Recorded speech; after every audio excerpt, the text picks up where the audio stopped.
ассалому алайкум дӯстони азиз, ман доктор Шералӣ ҳастам. Шахсоне ки аз невроз, ваҳм, тарс, фобия, тревога азият мекашанд, ба онҳо курсро аз 15 май сар мекардаги ҳастам. Курс платни мебошад, бепул нест аст. он шахсоне ки аз невроз азият мекашад метавонад муроҷиат кунад. фақат як чизро фаромӯш накунед. барои дар курс иштирок кардан шумо бояд дафтару ручка харед. зеро бояд дар вақти дар ҷараёни курсгирӣ шумо меҳнат мекунед, менависед, барои саломатӣ вақт ҷудо мекунед, инвеститсия мекунед. дальше барои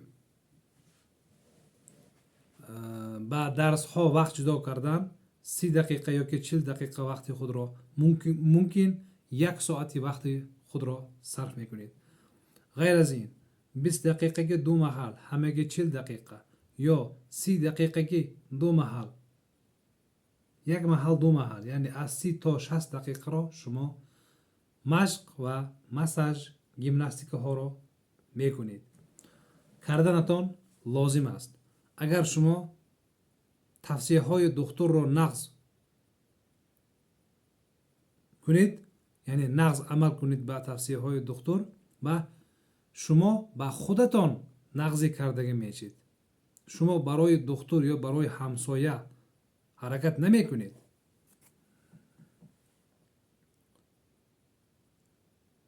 ин шикоят дорам, ман чӣ кунам? кадом дороро хӯрам? азоби сахт кашидагӣ ҳастам, ман чӣ кор кунам? ва дигар саволҳо. дӯстони азиз, шумо азоб кашидагӣ бошед, аз ҳисобе ки дарди худро дастархон мекунед, проблемаи шумо ҳал намешавад. проблемаи шуморо дигар одам ба ҷои шумо ҳал намекунад. ҳарчанд аҳволи шумо душвор бошада, ҳарчанд шароити шумо вазнин бошада, бояд бо мутахассис кор кунед. агар шумо худатон медонистед ин видеои манро тамоша намекардед, дигар гап надорам.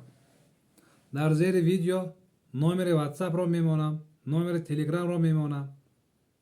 агар хешу табори шумо аз ваҳму тарс азият кашида гашта бошанд, ёки шавҳаратон ё модаратон ё занатон ё фарзандатон ё ягон наздикитон аз невроз, ваҳму тарсу роҳафтодаю асабонӣ азият кашида истода бошанд, марҳамат, ба қабули ман метавонед биёед, рӯй ба рӯй суҳбат мекунем.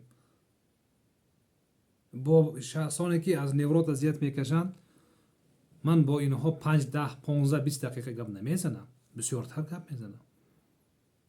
ана ҳамин гап. курсҳои невроз, яъне курсҳое ки ба неврозҳо таклиф карда мешавад, аз 5 то 6 ҳафтаро давом мекунад. сиҳату саломат бошед.